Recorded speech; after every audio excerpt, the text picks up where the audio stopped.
झाकी तयार झाली असली तर झाकीला बोलवा.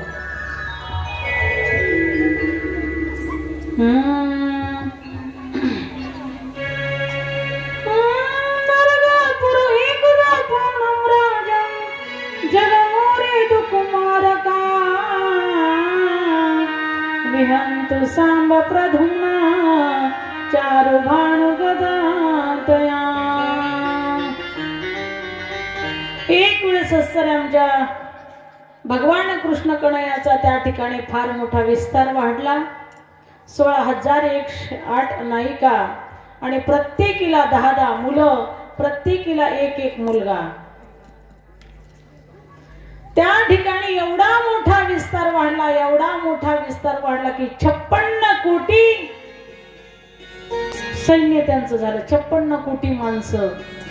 आताच्या विधानसभेला जर देव असते तर कोणाकडे मत मागायची गरज पडली नसते. एवढा मोठा परिवार वाढला. पण एक दिवस भगवंताचे नातू रानामध्ये गेले. त्या ठिकाणी एका खेळता खेळता एका विहिरीमध्ये डोकले तर त्यांना भला मोठा डोंगरा एवढा एक सरड्या दिसला. दिसल्याच्या नंतर ते भीत भीत भीत भीत कृष्णाकडे गेले. सांगितलं, तात्श्री या ठिकाणी फार मोठा सरड्या, मला भीती वाटते. देवाला तिथपर्यंत नेलं. देवाच्या पायाचा स्पर्श झाला. त्याच्यातून दिव्य पुरुष प्रगट झाला आणि तो त्या देवाला हात जोडून प्रार्थना करू लागला. पुरुषाय परमात्मने नमः अशा पद्धतीने प्रार्थना करू लागला. देवाने प्रश्न केला, तू कोण आहे? त्यांनी सांगितलं, माझं नाव नृग आहे. नृग नावाचा राजा होतो मी. मग म्हटलं, एवढं पुण्य एवढं पुण्य एवढं पुण्य एवढं पुण्य मी केलं की जेवढे चंद्र सूर्याचे तारांगण आहेत ना तेवढं पुण्य केलंय, मोजता सुद्धा येणार नाही. म्हटलं, नेमकं काय पुण्य केलं? काय नाही म्हटले, गायी दान केल्या. किती केल्या ही मला सांगता येणार नाही. आणि अशा तशा गायी दान केल्या नाही, रोगी दान केल्या नाही, म्हाताऱ्या गायी दान केल्या नाही. तर कशा दान केल्या? सोन्याने त्यांचे शिंग मुडवले, त्यांच्या पायाला चांदीचे खुरं आणि अशा पद्धतीच्या गायी मी भरपूर दान केल्या. पण एक वेळेस माझ्याकडून एक गायी दान करण्यामध्ये आली आणि ती गाय त्या साधूच्या आश्रमातून सुटून माझ्या गोशाळेमध्ये कधी घुसली मला माहित नाही. डबल मी तीच गायी दुसऱ्या ब्राह्मणाला दान केली. तो ब्राह्मण गायी घेऊन जात होता, तो साधू गायी शोधत होता. दोघांची मधीच भेट झाली. तो साधू म्हटला, माझी गाय आहे. ब्राह्मण म्हटला, माझी गाय आहे. ओ साधू म्हटला, अरे मला राजाने दान दिली होती, ती सुटून कधी आली मला माहित नाही. तो म्हटला, ब्राह्मण म्हटला, मला ही राजानेच दान दिले. दोघांचं भांडण लागलं. शेवटी मृगराजाला तिथे बोलवलं. भांडण मिटवण्याचा प्रयत्न त्यांनी केला. दोघालाही सांगितलं, दोघा पुढे हात जोडतो, तुम्ही बिलकुल भांडण करू नका. तुम्हाला एक्स्ट्रा 10-20 गाई देतो, तुम्हाला एक्स्ट्रा 10-20 देतो, पण भांडण करू नका. पण ते दोघही हट्टी होते. ब्राह्मण म्हटला, नाही मला हीच गाई पाहिजे, आणि तो साधू म्हटला, नाही मला हीच गाई पाहिजे. दोघात भांडणं लागल्यामुळे त्या साधूने शाप दिला. म्हटला, तू पुढच्या जन्मात सरड्या होशील का, आमचे भांडण लावून दिले म्हणून. भांडणं कोणाचे लावून द्यायचे नाही बरं का, नाही तर सरड्याच्या जन्माला जात. लक्षात ठेवा. प्यार से कही राधेश्याम. हा, मग त्या ठिकाणी म्हटले, मी त्या ठिकाणी मरण पावलो आणि मेल्याच्या नंतर मला चित्रगुप्ताने विचारलं, तुझं पुण्य भरपूर आहे आणि पाप थोडं आहे, मग आधी पुण्याचं फल घ्यायचं का आधी पापाचं फल घ्यायचं. मग मी सांगितलं, पाप थोडं आहे ना, आधी पापाचं फल द्या. म्हणून थोडं पाप झालं होतं, ऋषींचे फक्त भांडणं लागले होते ना, त्या मोबदल्या मला सरड्याचा जन्म मिळाला आणि ऋषींनी मला उशाप दिला होता, कृष्णाचा स्पर्श होता, तुझा उद्धार होईल. तर भगवंता, आज या ठिकाणी मला ऋषीचा शाप नाही तर वरदान प्राप्त झालं. तू योग्यांच्या ध्यानी ध्याताना तुडसी, तो आम्हापासी मागे पुढे योग्यांच्या ध्यानात सुद्धा येत नाही, पण तुझं मला प्रत्यक्षात दर्शन झाले देवा. माझा कोटी कोटी प्रणाम केला आणि राजा स्वर्गाला निघून गेला. प्यार से कहिए राधेश्याम. इकडे असणाऱ्या खरोखर सुदामा नावाचा एक ब्राह्मण होता. सुदामा ब्राह्मणा दुःख दारिद्र्य पिढीला म्हणून धावणीया, तुझ्या भेटीला गेला गा मुष्टीभर पोह्यासाठी, गाव सोन्याचा दिला गा विठोबाचा धर्म जागो, त्याचे चरणी लक्ष लागो गा. नंद महाराज, सुदामाची झाकी झाली असेल तयार, कृष्णाची तयार झाली असेल तर पाठवा. 11 वाजून गेलेत.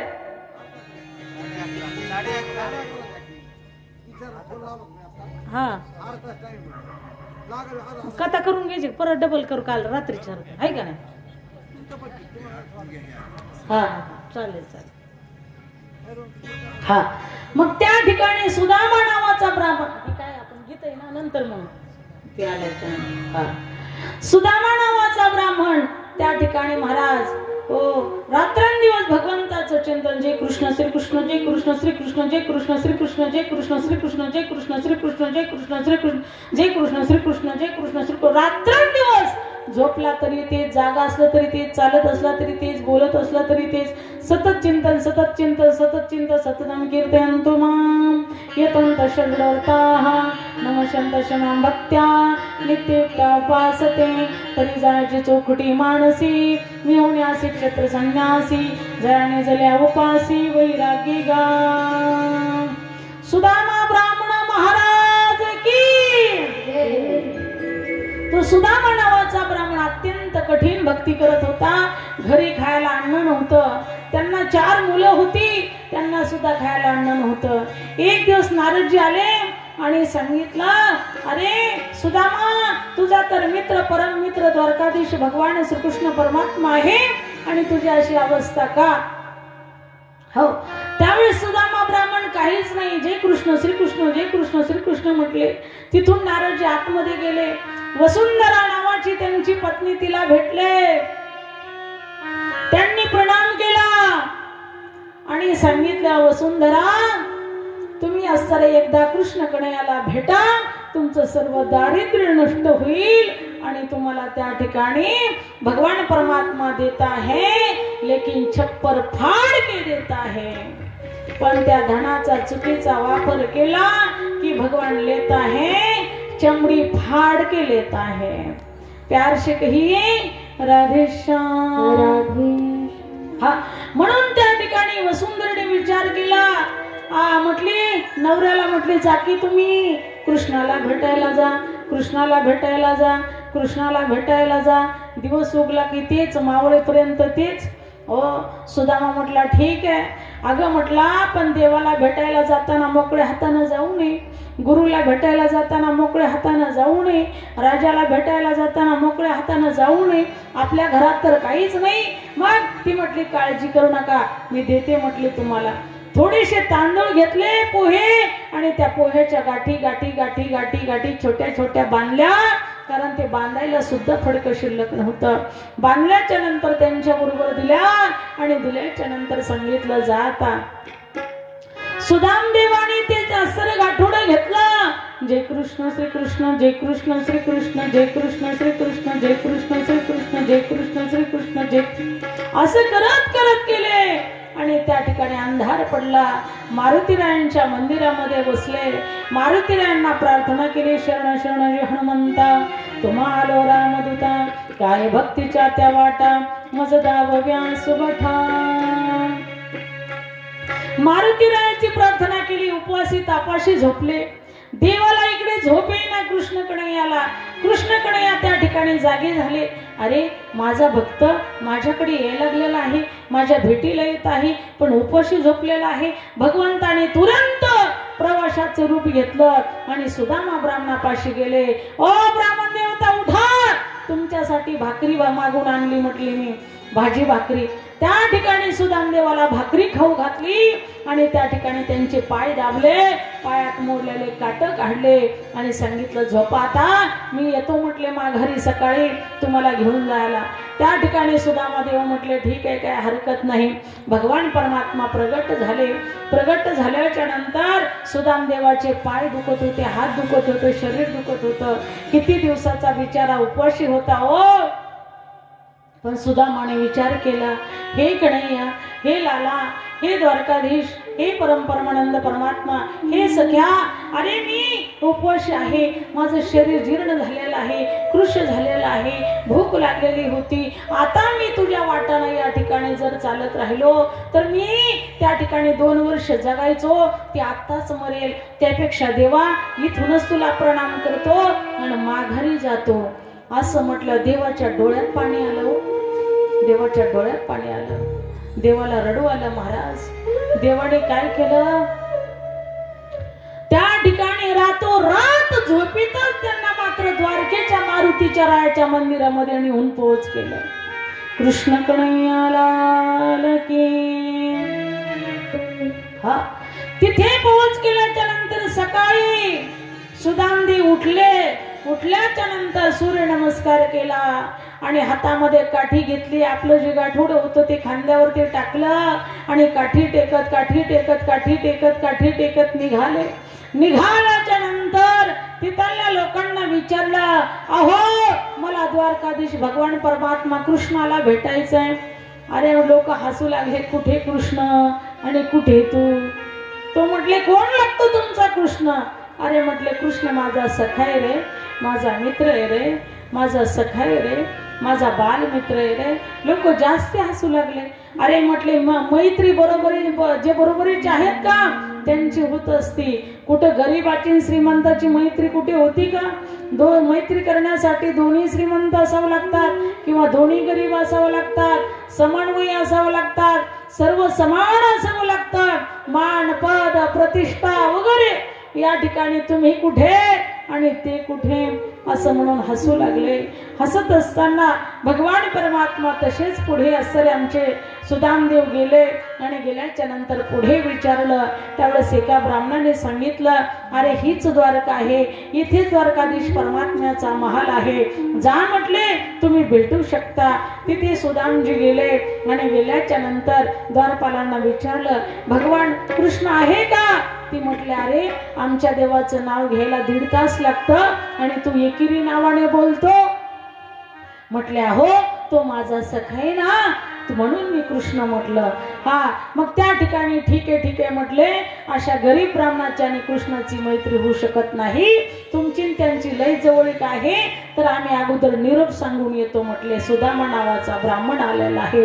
प्यार से कहिए राधेश्याम. तो द्वारपाल गेला आणि कन्हैयाला त्या ठिकाणी सांगितलं, कारण सुदामा नावाचा कोणी ब्राह्मण आलेला आहे तुम्हाला भेटण्यासाठी. त्यावेळेस भगवान परमात्मा सुनते ही भगवान दौड़ चले मोहन, सुनते ही भगवान दौड़ चले मोहन, सुदामा को गले लगा लिया। अरे द्वारपालो कन्हैया से कह दो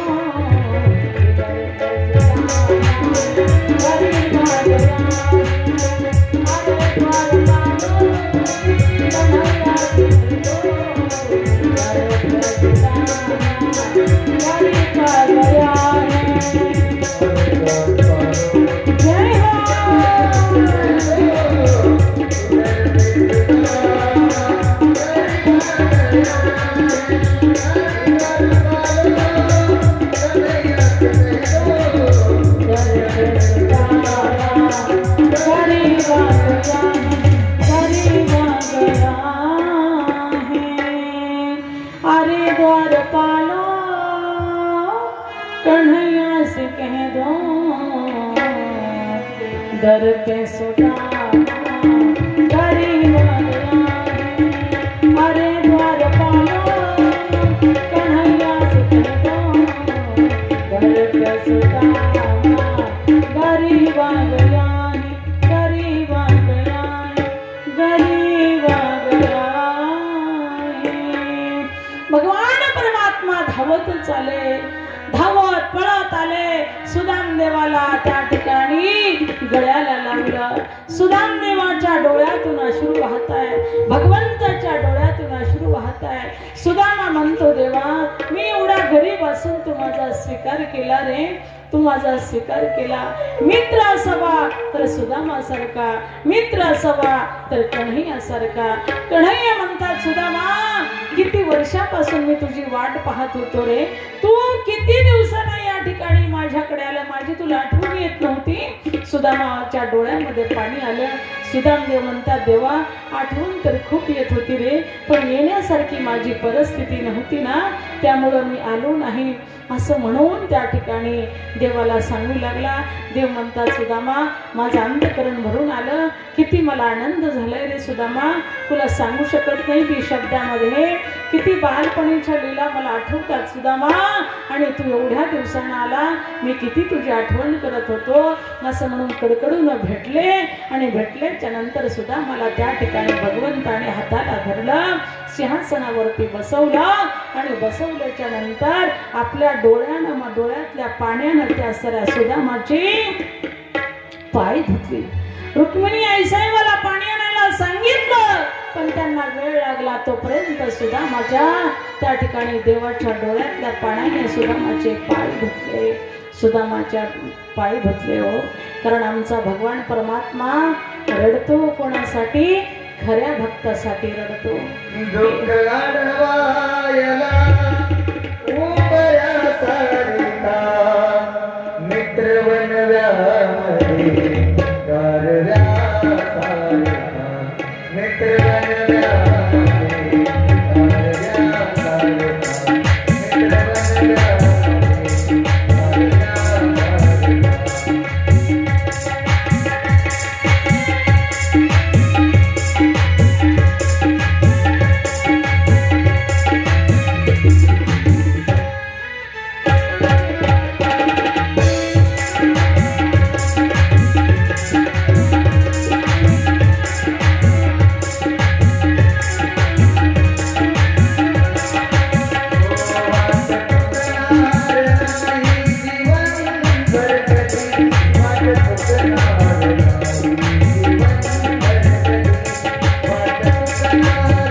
तर सुदामासारखा, मित्र असावा तर कृष्ण कन्हैयासारखा.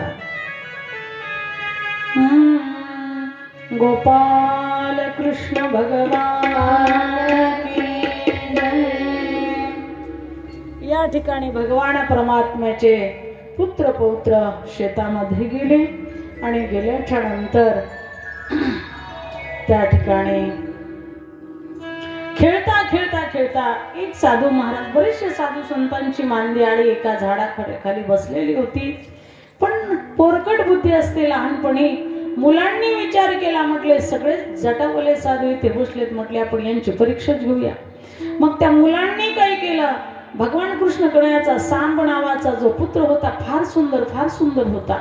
त्याला सुंदर असं सजवलं, सुंदर अशी साडी नेसवली आणि त्या ठिकाणी सगळे मिळून त्या साधूकडे दर्शनाला गेले. सगळ्यांनी दर्शन केलं आणि दर्शन करून हात जोडून उभा राहिले आणि सांगितलं, महाराजी ही आमची भावी आहे हो, हिला पुत्र होईल का पुत्री होईल हे सांगा.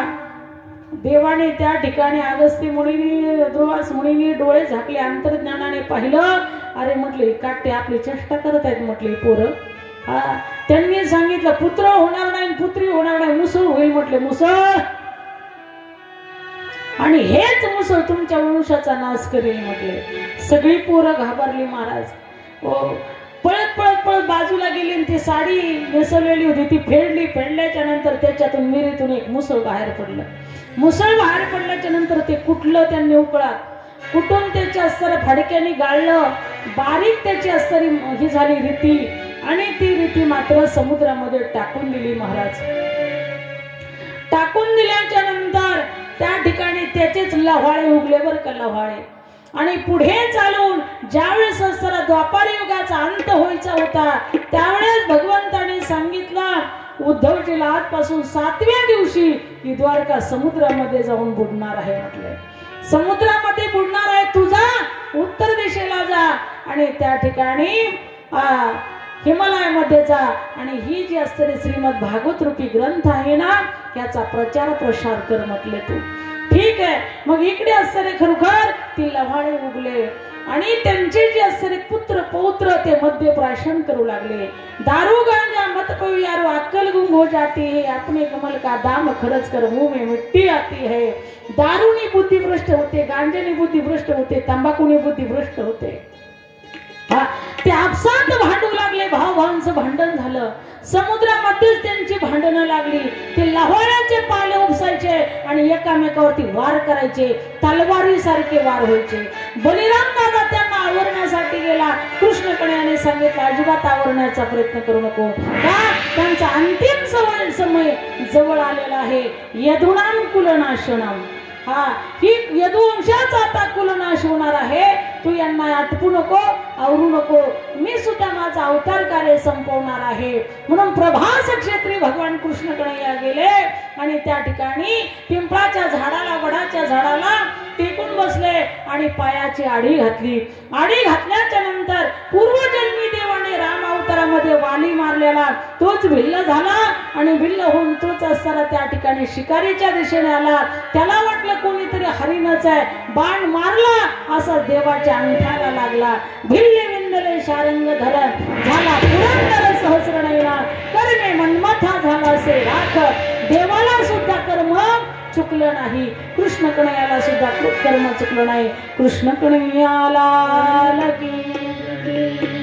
अशा पद्धतीने यदुवंशाचा नाश झाला. भगवान कृष्ण कन्हैयाने अवतार संपवला. आणि इकडे शुकाचार्य महाराज राजा परीक्षितीला सांगतात, राजा परीक्षिती बीज रूपे प्रति चिन्ह काम रूपे दशरथं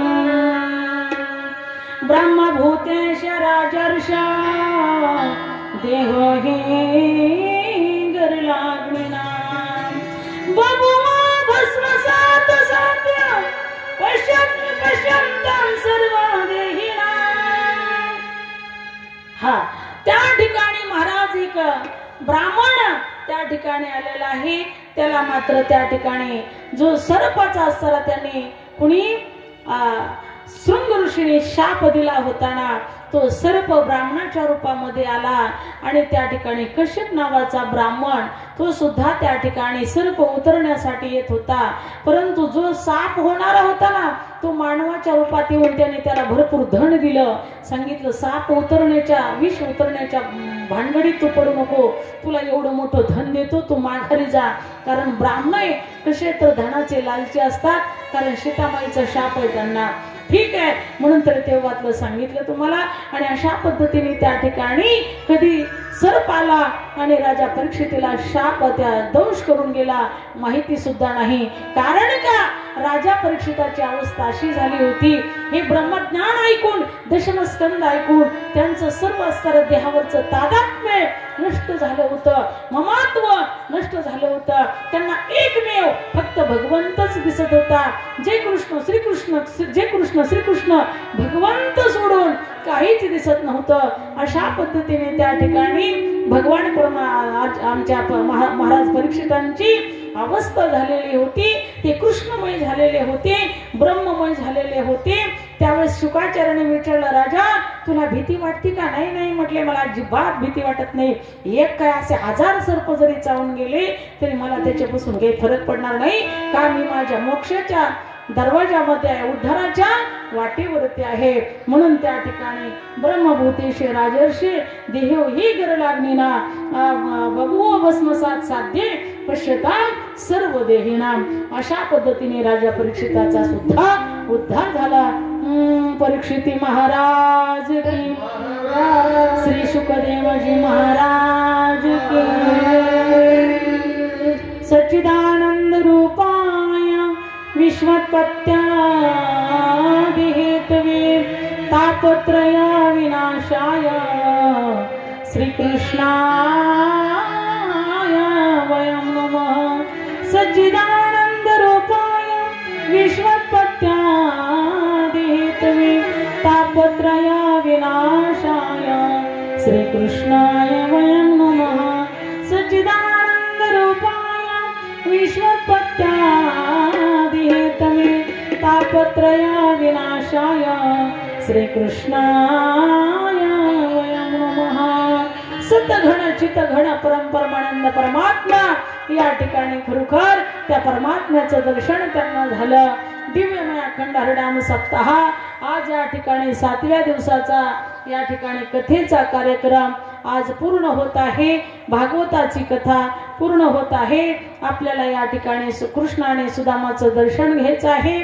ती आपण कथा झाल्यानंतर पुन्हा झाकी रूपाने आपण पाहणारच आहोत. या ठिकाणी श्री सद्गुरु शंकर बाबांच्या कृपाशीर्वादाने खूप आनंदामध्ये, खूप गोड, खूप अशा प्रसन्न अवस्थेमध्ये, प्रसन्न स्थितीमध्ये या ठिकाणी 7 दिवस कुठे गेले आम्हाला सुद्धा कळलं नाही. नाहीतर कधी कधी या ठिकाणी आम्हाला टाइम जात नाही. 7 दिवस म्हणजे 7 वर्षासारखे जातात. पण इथल्या माता माऊल्यांनी खूप गोड अशा पद्धतीचं सर्वांनी प्रेम दिलं आणि खरोखर त्यांना खूप खूप धन्यवाद. परम आदरणीय परमस्नेही आमचे चव्हाण साहेब यांना धन्यवाद.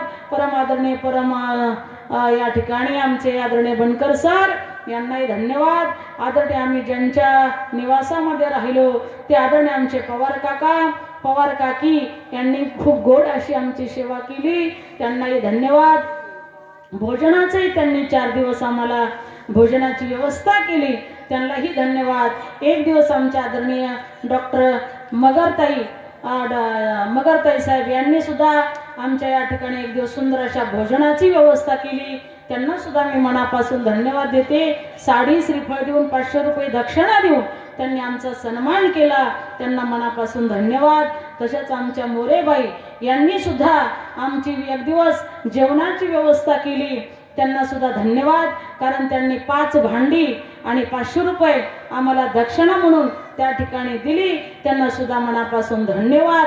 त्या ठिकाणी गोरे साहेब यांच्याकडे आमची एक दिवस जेवणाची व्यवस्था होती, त्यांनी सुद्धा आम्हाला शाल श्रीफळ देऊन या ठिकाणी सन्मानित केलं, त्यांना सुद्धा मी मनापासून धन्यवाद देते.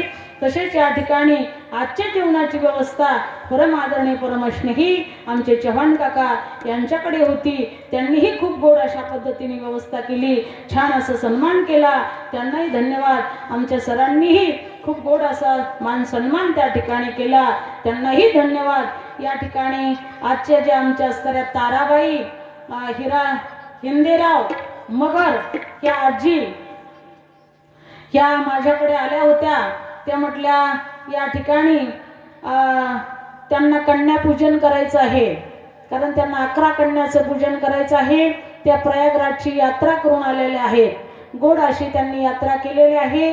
त्या म्हटल्या 50 किलो डाळ या सप्तासाठी अन्नदानासाठी त्यांनी दिलेले आहे, आणि खरोखर त्यांना जे तीर्थाचं पाणी होतं त्या पाण्याची पूजाही त्यांनी सकाळी यज्ञामध्ये आदरणीय चव्हाण साहेबांनी करून घेतली ब्राह्मण देवताकडून, असं त्या म्हटल्या। आणि त्या ठिकाणी 50 किलो डाळ देऊन याच्यामध्ये अन्नदान करायचं आहे, आणि इथे मात्र त्यांना कन्यापूजन करायचं आहे। तर आता या ठिकाणी झाकीला खूप वेळ लावू नका, आपली वेळ संपलेली आहे, परत आपली पूजा होणार आहे, परत सर्वांना ग्रंथाचं दर्शन करायचं आहे। आजचा शेवटचा दिवस आहे, म्हणजे भागवत आपल्या सप्त्याचा बरं का, आपला नाही। हा, तसेच या ठिकाणी आदरणीय सर्व मंडळींना धन्यवाद। आणि खरोखर आमचे साऊंड सिस्टीम वाले दादा गोड असा त्यांनी आवाज दिला, त्यांनाही धन्यवाद, जोरदार टाळ्या त्यांच्यासाठी।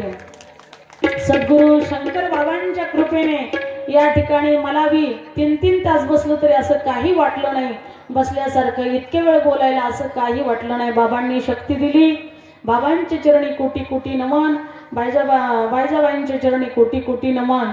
या ठिकाणी आमच्या कथेला साथसंगत करणारे आदरणीय हरिभक्तपरायण माऊली महाराज कदम यांनी गोड अशी साथ केली, गाण्याची, संत वाजवण्याची, डबल काम ते करतात। तशीच या ठिकाणी तबला वाजवण्याची साथ हरिभक्तपरायण आमचे आदरणीय गुले महाराज यांनी केली, हे बी डबल ड्युटी करतात, गाडी चालवण्याचं काम करतात आणि तबला वाजवण्याचं काम करतात। तसेच आमचे आदरणीय नितीन महाराज मस्के यांनीही गोड अशी या ठिकाणी पॅड वाजवण्याची आम्हाला साथ केली, त्यांनाही धन्यवाद। खूप गोड गायन करणारी कुमारिका राधा दिदी यांनी गोड अशी साथ केली, तिलाही धन्यवाद। गोड असं गायनाचं काम वैष्णवी दिदी महाराज यांनी केलेलं आहे, त्यांनाही धन्यवाद। या सर्वांसाठी एकदा जोरदार टाळ्या वाजवा। आणि या ठिकाणी सर्व या सप्ताहामध्ये सहभागी सद्गुरु आमचे शंकर बाबा महाराज, सद्गुरु शंकर बाबा यांचं भक्त मंडळ, यांना आमच्या शंकर बाबाने उदंड आयुष्य आरोग्य द्यावं ही असणारी बाबांची चरणी प्रार्थना। गोड असं नियोजन, गोड असा मंडप, गोड अशी सिस्टीम, गोड अशा माझ्या माता तुमच्या सर्वांच्या चरणी नतमस्तक होते। आज जगलं वाचलं तर भेटू पुढच्या वर्षी। कथा आवडली का सर्वांना? कोणाकोणाला आवडली वरात करा, वा वा वा, मग हाय पुढच्या वर्षी नंबर आमचा। तसं काही नाही बाबा, प्रेम असंच राहू द्या, नंबर लावा असं काही नाही। आमचं सेवेमध्ये जीवन गेलेलं आहे, दररोज सेवा चालू आहे। भगवंत पांडुरंग परमात्मा करून घेतात, शंकर बाबांच्या मनात असेल तर ते बोलवतील, अडचण नाही। सर्वांनी प्रेमाने भजन करा। आमचे सर्व पुरुष वर्ग सर्वांना मनापासून धन्यवाद, महिला वर्ग तुम्हाला सर्वांना धन्यवाद, सर्व कार्यकर्ते मंडळी, संयोजक मंडळी, नियोजक मंडळी, आयोजक मंडळी, या ठिकाणी आमच्या सद्गुरु शंकर बाबा महाराज यांचे भक्त मंडळी, यांना उदंड आरोग्य ऐश्वर्य लाभो आणि अशीच सेवा यांच्याकडून सत्कार्य करून घ्यावं बाबांनी, अशी बाबांच्या चरणी प्रार्थना आणि कोटी कोटी धन्यवाद। या ठिकाणी आता कृष्ण आणि सुदामा देव या ठिकाणी येत आहेत, तर खूप वेळ झालेली आहे, तर वेळेमध्ये झाकी आली म्हणजे बसलेले माणसं कंटाळत नाहीत, तर त्यांनी यावं अशी विनंती आहे। आले का? आलेत का? आवाज वा।